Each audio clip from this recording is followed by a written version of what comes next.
다음에 16.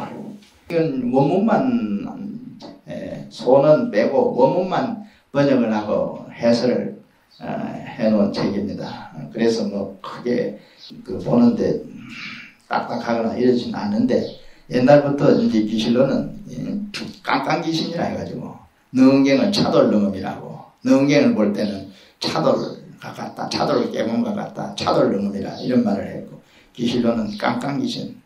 옛날은 또 필사기를 봤거든요. 장수자선의 필사기. 그래서 깡깡귀신이라, 강은에서 이제 사교 공부할 때 차돌능음, 깡깡귀신 이런 말을 써왔어요. 김행기에 나옵니다. 16쪽입니다. 김행기에 하문을 먼저 봅니다.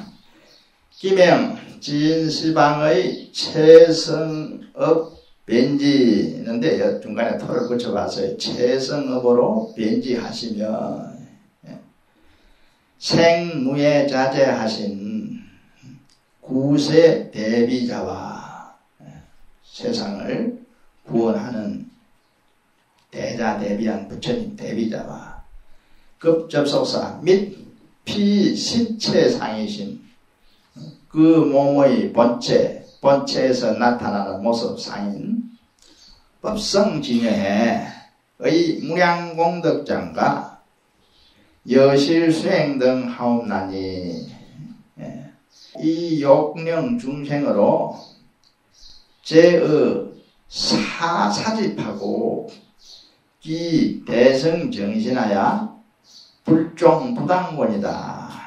서두에 있는 김행기, 아까 기경술이란 말 나왔잖아요. 이제 위에는 번역을 좀 알기 쉽게 현대적으로 의역행식으로 번역한 겁니다. 이 교재, 이게 강은의 학인 스님들을 참고하라고 직역도 내 나름대로 배려를 해가지고 하는 거, 직역을 빼도 되는데 이 두 개를 다 했어요. 기명은 지신기명내 기한다는 말. 진시방은 시방을 다해 말 온 시방의 온 세상 할 때 온. 진시방의 최성업, 가장 수성한 업. 부처님이 가장 신구의 삼업이 수성하다 하지 않습니까? 불교는 부처님이 어떤 분이냐, 부처님을 설명하는 말 가운데 하나가 가장 신업이 수성하고 구업이 수성하고 업이 수성하다 이거예요. 뭐 인류 역사상 4대 성인이 있다 하잖아요. 예수도 4대 성인에 들어가고 공자도 들어가고 소크라테스도 들어가는데, 그런데 4대 성인 가운데서도 그 신구의 삼업을 비교해 볼 때 부처님이 가장 수성하다는 거예요. 최성업, 가장 수성한 뛰어난 업은 활동이라 이런 뜻입니다. 요새 말로 하면은 가장 훌륭한 활동을 한다 이 말이에요. 변지하시며 두루하시며 모르는 게 없다 이 말이에요. 색이 걸림이 없어. 색신, 육체적인 어떤 활동에 구애를 받지 않는 색이 장애가 없다. 생무에 자제하신, 자유자재하신, 세상을 구원하는 대비하신 분, 자, 대비하신 자, 이게 불보입니다. 여기까지가 불보.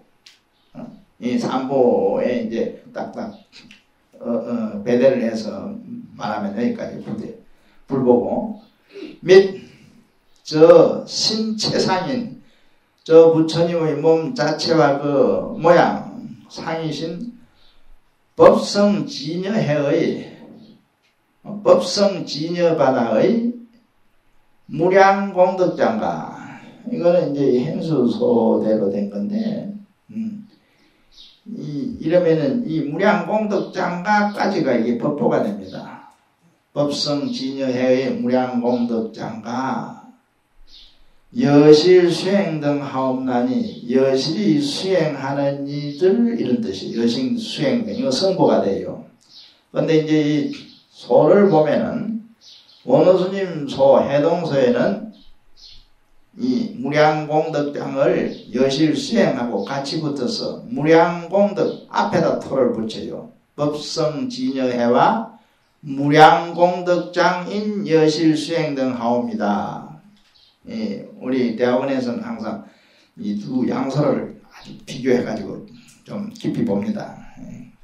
그러니까 이제 이건 현수 스님 의기대로 이 토를 붙인 건데, 원호 스님의 해동서에는 법성진여해 여기까지가 법보고 무량공덕장 여실수행 이 입구가 선거에 해당되는데, 현수소는 무량공덕장을 법보 쪽으로 붙여가지고 여실수행 등 이 마지막 구절만 선거에 해당하는 걸로 해석을 했어요. 그 소에 보면 나옵니다. 이제 이건 기맹계니까. 그래서 세상을 구원하는 예리하신 분과 부처님, 그리고 그 몸의 본체와 나타나는 모습이신 법성진여해의 한량없는 공덕의 갈무리, 공덕을 저장한다 이 말을 옛날에 갈무리한다 이랬거든요. 또 포준말입니다. 갈무리와 여실히 실답게 수행하는 이들에게 기명이란 말이 뭔가 마음을 바쳐 돌아간다는 뜻이거든요. 기투신명을 줄여서 기명이라 합니다. 기, 투, 던질 투자, 신명, 몸신자, 목숨명자 줄여서 기명합니다.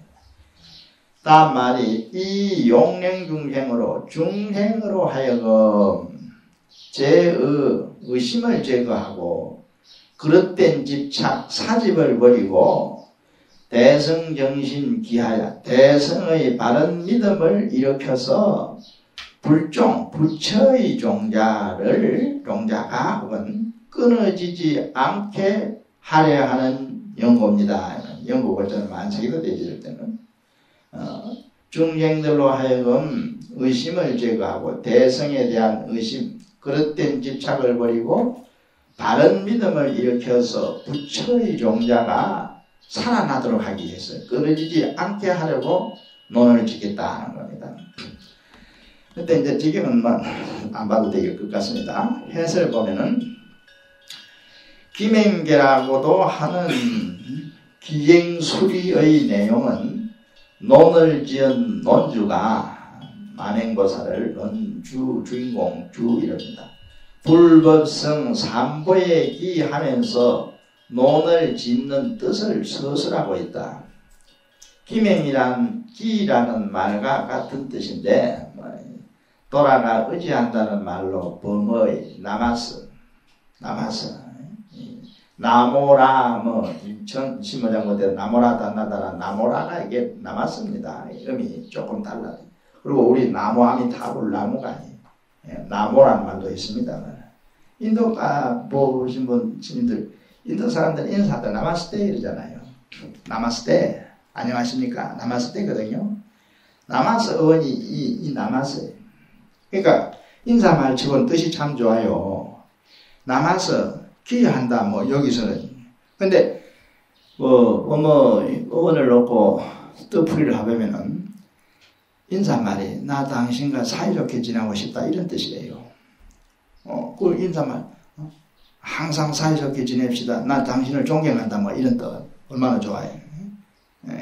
우리는 비 오는 날이나 눈 오는 날이나 아침밥 무엇입니까 이런 식으로 안녕하십니까. 서양 사람들 굿모닝 폭풍이 토네이도가 오는데도 무슨 굿모닝이요. 간념적인 간용구지만은 나마스란 말이 있습니다. 나마스테 안녕하십니까 인도말 그렇게 하대요. 나마스를 그대로 음사하여 말할 때는 나무라고도 한다. 부처님의 진체. 그러니까 이제 이 대성은 참 대성을 어째서 이해하기 어렵느냐. 부처님을 인간으로 한정지어 보지 않습니다. 대성 인간으로 한정지어 보지 않은 거예요. 부처님을 어떤 초월자, 법신을 가지고 얘기하거든요. 제가 이 편지를 어제 또 하나 받았는데 불교신문사에서 하도 취재를 하고자 해서 가끔 불교신문에 기재가 된 호진 스님 전화가 왔어. 편지가 왔어요. 전화도 물론 그 전에 몇 번 했습니다. 편지에 뭐라 했느냐. 자기 소원이 인도 간 목적이 궁극적으로 부처님 정기를 자기 나름대로 완벽하게 하나 쓰고 싶다는 거예요. 그런데 자기는 부처님을 순수한 인간의 모습으로 쓰고 싶다. 전설적인 얘기, 부처님을 우상화시키는 얘기는 절대 한 구절도 언급하고 싶지가 않다. 순수한 인간으로서의 그 어떤 모습, 이걸. 그래서 그 스님은 또 근본불교 하신 분이고 해서 참 좋은 뜻이죠. 그 나이에 올해 여자가 68입니다. 그 나이에 지금 걷고 하루에 뭐 10몇 시간씩 이틀 27시간 차를 타는데 기분이 좋아 심심이 나갈지 전혀 필요한 기색이 없어요. 전화 목소리가 맹랑하고 칸칸하고 도보를 또 50리씩 뭐 도보로 할 계획을 세우고 있어요. 대단한 분이요. 감동스러운 그런 참 면을 보여주더라. 근데 이제 호진 선생님 입장에서는 당연히 그런 참 부처님 전기 하나 쓰는 게 아주 뜻깊은 일이죠. 그런데 우리가 대성경전을 볼 때 보면 대성경전은 어디까지나 법신에 맞춰서 의인화시킵니다. 많은 그 수식된 얘기가 따라 듣고 부처님이 초월적인 존재로 등장합니다.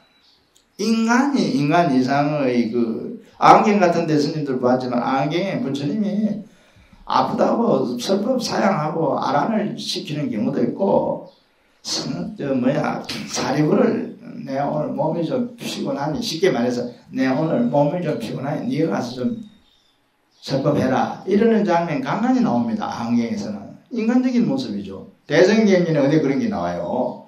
대성경전은 법신을 의인화시켜 부처님으로 본다 이 말이에요. 인간으로서의 어떤 육체적인 어떤 환경 혹은 주위 환경 이걸 맞춰서 얘기하는 그런 부처님이 아니다 이거예요. 예. 그래서 이제 호진 스님의 그 거룩한 뜻을 내가 이해를 하면서도 대성경전의 부처님은 인간의 모습에 국한이 되면 안 된다 이거예요. 인간의 모습에 국한이 되면은 대성경전의 부처님은 아니야. 왜? 법신을 가지고 얘기하거든. 여기 이제 이 대목에서도 이 법신, 이 색무예자재라든지 또는 법성진여해 이 불법성 삼보를 얘기하면서 한 얘기가 이게 인간 부처님을 가지고 말하는 게 아니거든요. 그래서 대성경전에서 내세우는 불타간의 차이, 불타간. 이걸 우리가 이제 대성불교 하는 나라니까 대성경전을 보는 참 스님들이니까 좀 바로 이해할 필요가 있다. 이렇게도 생각이 됩니다. 부처님 진체인 법신이 온 시방에 가득하여 마음은 온 시방에 가득한 거잖아요. 불교 기초잖아요. 이거는. 우리가 법당 안에 와서 강의를 듣고 있지만 법당 안에만 몸은 법당 안에 있으면 법당밖에 없는 거잖아요. 그러나 마음은 서울시 전역에 있는 기고 여러분 그 자는 지방에 계신 스님들은 지방에 있는 절에도 있는 기고 나는 통도사서 왔으니까 통도사 내 마음이 있는 기고 또 은혜사 들어갈 거니까 은혜사 내 마음이 있는 기고 서울에 와 있지만은 동시에 통도사도 있고 은혜사도 있고 여기 미타사도 있고 삼사에 동시에 있는 거예요. 내 마음은. 이게 대성이에요. 그래서 법신은 온 시방에 가득하여 가장 훌륭한 법신이나야 완전한 신구이가 나오지 인간적인 어떤 오음신 속에서는 완전한 신구이가 나올 수가 없어요. 이게 대성의 특징이라니까. 대성의 특징.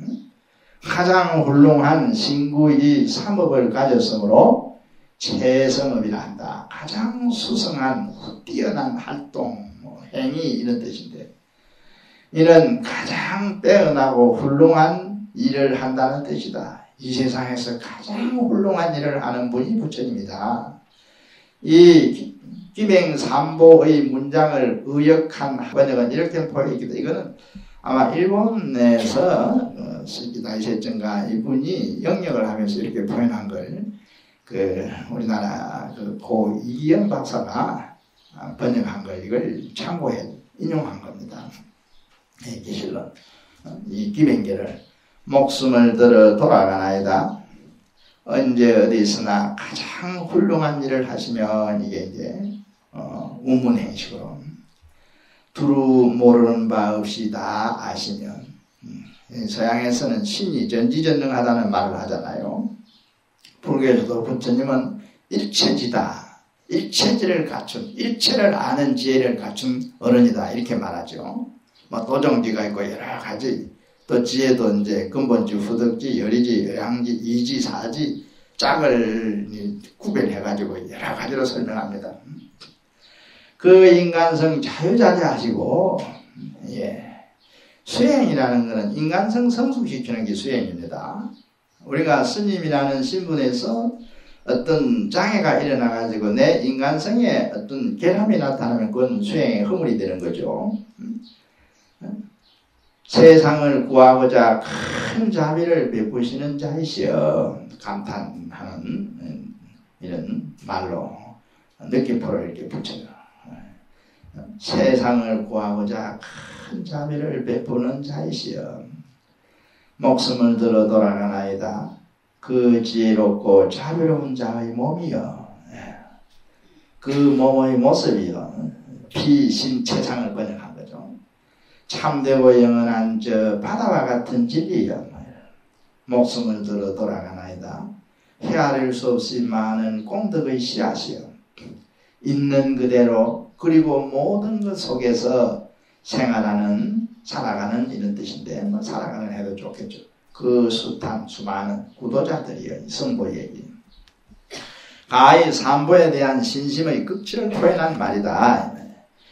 모든 중생들이 몸과 목숨을 의탁하는 부처님, 이 부처님에 대한 설명이 무척 감명하고 심오하다. 여기서 이제 우리가 좀 비실론을 조금 깊이 보는 쪽에서 이제 부처님에 대한 걸 한번 추려내 봅니다. 부처가 무엇인가? 부처가 무엇인가? 선에서는 임기 이제 하도 되잖아요. 말은 또 막백이다. 간식을 우문의 간식을 하도 있잖아요. 부처가 무엇인가? 드라프 짠난구다. 정년 백수자.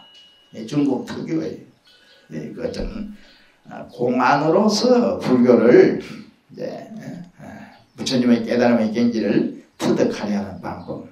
여기서는 이론이 필요 없죠. 근데 여기 계시는 이 내용에서 보면은 부처가 무엇인가? 다시 말해 부처님이 어떤 분이냐? 첫째는 이 기변계를 가지고 말할 때 언제 어디서나 온 세상에서 가장 훌륭한 일을 하는 자이시다. 가장 쉬운 설명. 부처님 언제 어디서나 가장 훌륭한 활동, 일을 하시는 자이다. 시방이란 동서남북과 간방인 사유, 이 간방 있잖아요. 동남방, 동쪽과 남쪽 사이를 동남방이라 하지 않습니까? 그 다음에 이 아래의 열방을 합한 말로 공간 전체를 지칭하는 말이다. 시방세계 또는 삼천대천세계 등 경전에 자주 나오는 이 말은 온 세상, 우주 전체를 나타낸다. 시방이라는 말에 삼세를 붙여. 이 기실은 이거 참석하시는 스님들 잘 한번 그래도 같이 보시고 신도들한테 강의하셔서 이 기실론 강좌 절마다 주장선을 개설해요. 10명이라도 좋고 20명이라도 좋고 기실론반 하나 만들어가지고 일주일에 한 번씩 이 교재가 그대로 하면 될 거 아니야. 기실론 가르쳐야 돼. 기실론 가르쳐야 이 대성을 올바르게 이해하고 이 정리할 수 있어요. 그러십시오. 이 시방이라는 말에 삼세를 붙여서 시방삼세 이불문에도 시방삼세 제방차례 이거는 인드라만 가지고 얘기하는 건데 이게 하음사상 하음에서 나온 말이거든요. 시방삼세 하면은 공간과 시간을 합친 말이 된다. 과거 현재 미래의 모든 시간 다시 말해 영원무궁한 시공 속에 가장 훌륭한 행위 혹은 활동을 하는 행위를 베푸는 자가 부처님이다. 두 번째는 두루 모든 것을 다 아는 지혜로운 자다. 벤지, 정지란 말도 있죠. 벤지, 두루 안다. 지혜 자체에 인격적 의미를 부여하여 의인화한 것이 부처이다. 이른바 진리의 몸이라고 부르는 부처님 법신은 세상의 모든 이치에 통해 있으므로 언제나 모르는 상태가 될 수 없다. 부처님의 지혜니까. 따라서 부처님의 지혜로운 활동은 언제 어디서고 일어나고 있는 것입니다. 그래서 이제 한경 같은 데서는 부처님이 뭐냐, 산하대지가 전부 부처님이다 이걸. 그래서 산에서 흘러내려오는 물소리가 부처님 설법, 소동파의 오도성에도 나오잖아요. 바람소리도 부처님 설법이고, 심지어는 물의 소리도 부처님 설법이라는 거예요. 이 세상에서 들려지는 모든 소리가 부처님 설법이다. 그래서 한경경문에는 국토가 설하고 있고, 불토, 찰설, 국토설, 중생설, 이게 새소리도 부처님 설법이라는 거예요. 새소리도 새가 지저귀고 있는 저게 부처님 설법이라는 거예요. 그래서 항상 언제 어느 때고 부처님 설법이 설해지고 있다, 이렇게 표현된 그 경문 구절이 있어요. 예. 이런 뜻에서 지혜 자체에 인격적인 의미를 부여하여 의인화해서 말할 때 그렇다는 거죠.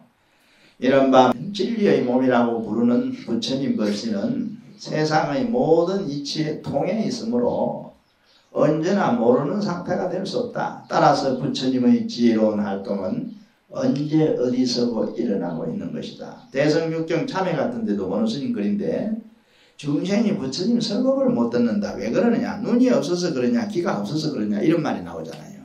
눈이 없어서 그런가, 귀가 없어서 그런가, 시방법계에 부처님이 법을 설하고 모습을 보여주고 있는데 왜 못 보고 왜 못 듣는가, 탄식하는 말이랄까, 그런 구절이 있어요. 여기서 안다는 것은 깨달은 지혜로 아는 걸 말하는, 깨달은 지혜를 말하는 것입니다. 반야신경에 나오는 반야, 범어, 프라즈나로 아는 것이다. 프라와 즈나의 합성어입니다. 프라라는 말은 완전히 철저하게 이런 뜻이고, 즈나라는 말은 안다, 인식한다는 뜻이에요. 음력하여 반야라 하는 이 지혜가 이 세상 어디에든지 없는 데가 없으므로 지혜가 있다는 거예요. 어쨌든지 여기도 있고 저기도 있고 부처님의 지혜가 있다. 이게 아주 참 기반한 어떤 표현이잖아요. 이 세상 어디에도 부처님의 지혜 없는 곳이 없다. 부처님의 지혜가 있다. 그게 이제 변지예요. 또한 이 지혜는 항상 자비와 함께한다. 지혜 있으면 자비, 지혜는 이제 자리고 자비는 이탈을 말하는 것이다, 이렇게 말하는데, 지혜 있으면 자비 따라와야 돼요. 못 생명을 보호해주며 나와 너의 대립을 극복, 이 세상을 평화롭게 하는 것이 지혜요 자비이다. 그래서 2대, 불교의 2대 인격 구성의 요소가 지혜요 자비이다, 이렇게 말합니다. 세 번째는 신체적 활동에 장애가 없는 자유자재한 분이다. 예. 이건 법신에서, 아까 말씀드렸던 법신에서 보는 거예요. 부처님 또 열반에 드실 땐 또 일종의 이질정시라 할까, 설사하고 돌아가신 병을 앓은 거는 신체적인 그 어떤 장애가 있었다는 얘기 아니에요. 그런데 대성경전에서는 법신을 의인화해서 부처님 본체로 보기 때문에 부처님의 그 색신에 장애가 나올 수 없다는 겁니다. 이게 차이입니다. 부처님의 색신은 완성된 모양과 빛깔로 이루어져 지극히 선하고 아름다운 것이다. 때문에 신체적 활동에 어떤 장애가 없으며 어떤 상황의 구속을 받지 않는다. 시간적으로 한정되거나 공간적으로 한정된 범위를 가지고 움직이는 것이 아니란 뜻이다, 이 말이에요. 하늘에 떠있는 달이 강물마다 그림자를 나타내듯이 중생세계에 나타나는 부처님도 자유로운 활동을 언제 어디서나 할 수 있다는 것, 할 수 있다.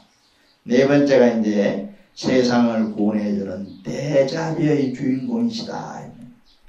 부처님의 마음은 대자대비의 마음이다. 동체대비란 말 흔히 쓰는 말이잖아요. 동체대비를 실천하여 모든 중생의 괴로움을 없애주는 원력을 가지고 있다. 이 부처님이 좀 특이한 모습 여러 가지 보여주는데, 마지막에 독버섯 그 요리를 할까 뭐 죽이려 그래가 돌아가잖아요. 그 이제 읽었는데 그런 장면이 있어요. 그 선다를 타이른 말, 네가 해준 음식은 어느 신이라도 이 음식을 먹으면 죽는다. 근데 부처님이 그 말하는 내용을 보고 부처님이 음식이 독음식인 줄 알고 마셨다는 결론이 돼요. 열반에 들기 위한 계기를 그런 걸 가지고 받아들인 거예요. 계기를 마련해서.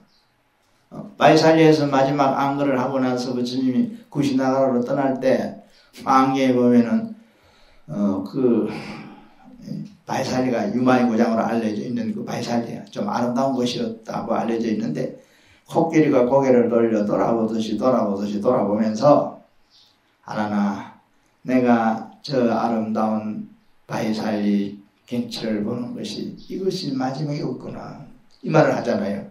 하나님 가슴이 철거. 부처님 왜 그렇게 말씀하십니까? 나는 이제 석 달 후에는 열반에 될 것이다. 이게 안경에 나옵니다. 그 경문이.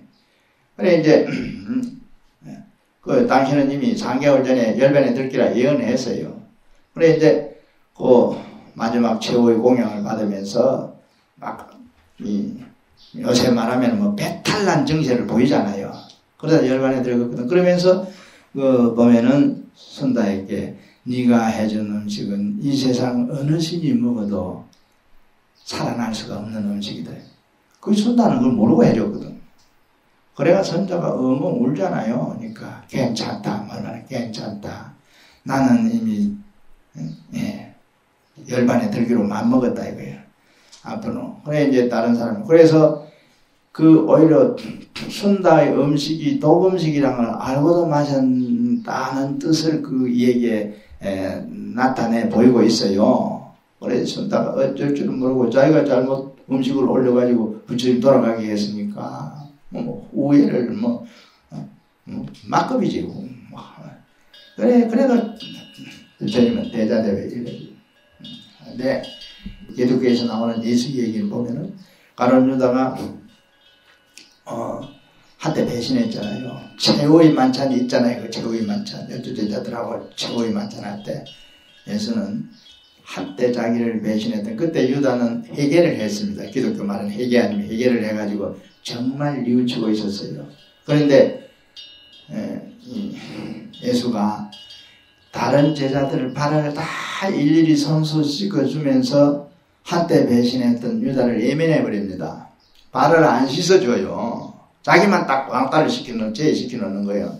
그래서 그 수치심이랄까 모멸감을 이기지 못하고 가룟 유다가 감으로 가가지고 감물 속으로 뛰어들어 자살을 하잖아요. 기독교는 동체대비가 없어. 그런 얘기가 있어요. 동체대비를 실천하여 모든 중생의 괴로움을 없애주는 원력을 가지고 있다. 무생명의 중생들 의지처가 되어 환자의 병을 보살펴주는 훌륭한 의사 역할을 해준다. 어제병고 이장양이 어실도자 시기정로 어암야종 이작강맹 어빈궁자 영덕복자 그 유치에 나오는 말이지. 부처님 찬탄하는 얘기잖아요. 나와 남을 구별하지 않고 나와 남이 한 몸이라고 생각하는 대비심을 동체대비란다. 어두운 밤에 덕불이 되어 온 우리를 밝혀주는 것이 부처님의 지혜와 자비의 강명이다. 이렇게 이제 김행기에서 부처님을 모셔한 것은 동시에 부처님 공덕을 찬탄한 내용이다. 찬탄한 것이다.